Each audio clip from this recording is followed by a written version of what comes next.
Open letter to the Americans, the residents of the United States of America.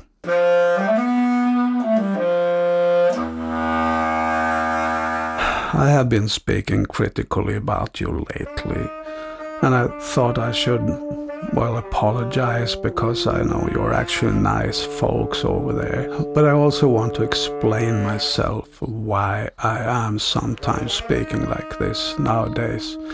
You see, you guys used to be our heroes.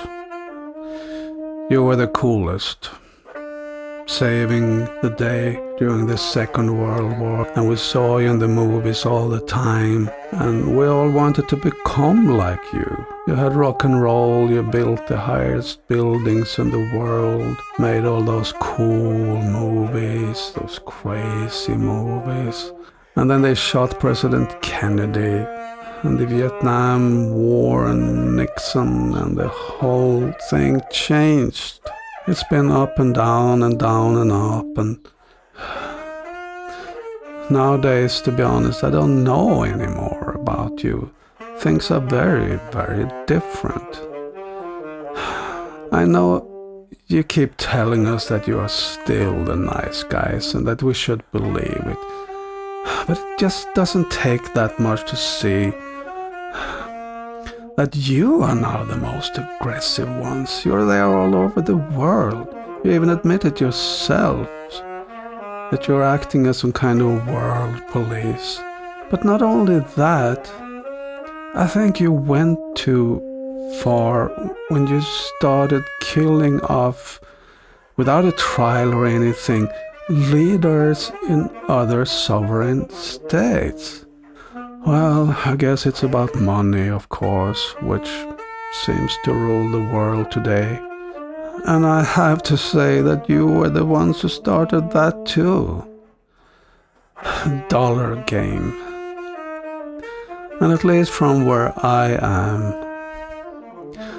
it seems as if everything, just about everything in your nation over there runs on money. And you know, that used to be kind of charming. Well, it's Americans, look at them, here come the cowboys. But I guess that's the problem. The cowboys are not famous for tending cows, but for whirling around big guns. You guys have about as much weapons as the rest of us in the whole world together.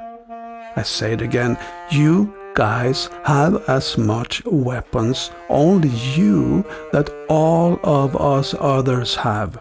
And at the same time, you are the ones that we keep hearing the loudest all over this wonderful modern media, where you blame the others, that they are dangerous, that they are risks. A risk to what?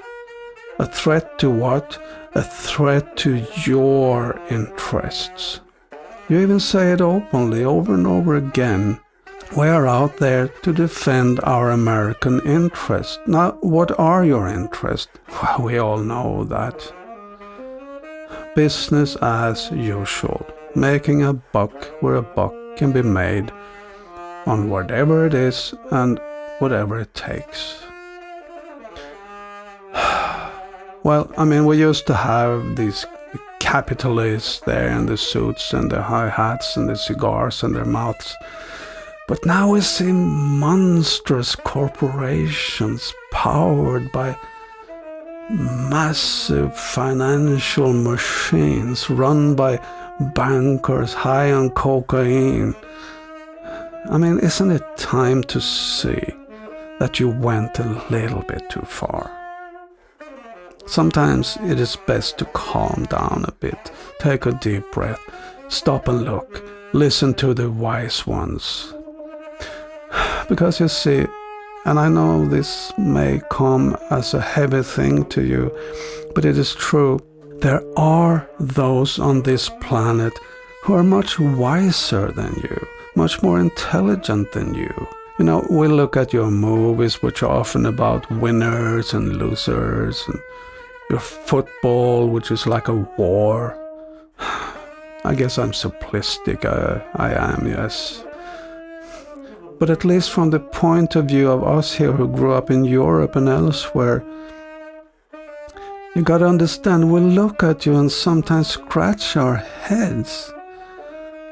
And I know it can't always be easy to live far over the ocean there in such a big continent and without losing touch with us others. And it seems as if sometimes you think that the world ends at your coast and the rest is overseas, as if we hardly exist, just as your country hardly exists in the minds of Europeans back in the 15th century. And there on the other side, those that you like to point fingers at, criticize because you think you know better, China, India, they have cultures that are thousands of years old, 10,000 years old. And you know, in 10,000 years, it's quite a lot of time to learn, and there's a lot to learn from. That's why I sometimes, and others with me, are a bit ironic when speaking about, we're even joking about you here in Europe, or to speak of China and Russia. You know, the 20th century was a strange century for Europe, and of course so for you also. We saw age-old traditions being dismantled. I guess it was needed because sometimes the salad has to be tossed a bit, and some people get too comfortable in their profit and power and all that. It's just the way it works. One can't divert too much from that balance, which is naturally there in this world and this nature, which is, I mean, we have to face it, is so much more powerful than we, even than you. And of course we all say that pride comes before fall, and we all know it. But now maybe more than ever, it's time to act on that, to understand what it means. It's a warning, an echo from the past, an echo from great civilizations that grew and then came crashing down. Of course, I'm not blaming you for everything. There are plenty of greedy leaders on this planet who treat their people badly. But you see, those countries that you hate and loathe and criticize, and they hate you too, they may not have hated you if you would have left them alone in the first place. But I just wanted to say hi and give a few words from us over here to remind you that you're not alone, that we look at you a bit differently than you yourself probably do, and maybe not in the way that you would want to be looked at. It's a little embarrassing, I have to say that, and I also have to say that today I don't want to be like you, and I'm happy that I'm not an American. Oh, look how much things can change in a lifetime. And if this all sounds depressing or dystropic or whatever, then I didn't express myself clearly. I'm just giving a humble advice, a little guy in Sweden. The solution is right there at our fingertips. The knowledge is there, and everything we need to solve the situation and to make this planet into a peaceful, happy place to be is available to us, and you are the guys who can do it. If you stop sniffing coke through your dollar bills and use them for the welfare of everyone who lives here. Isn't that a nice thing to do? And I promise that this will make you happy too. And that it will make you as popular, if not even much, much more than when I was a kid.